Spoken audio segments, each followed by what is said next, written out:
Details are emerging about what led a United Airlines flight to make an emergency landing in Bangor on Friday.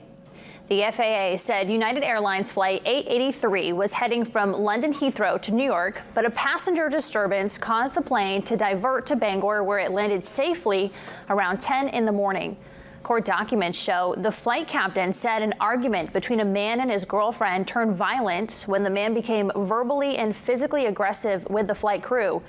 The FBI says Alexander McDonald threatened to mess up the plane before two passengers helped the crew restrain him with flex ties. According to the documents, McDonald was charged with interfering with the flight crew and assault. United Airlines said that both McDonald and his girlfriend appeared to be intoxicated at the time of the incident and say both are banned from future United flights while they review the matter.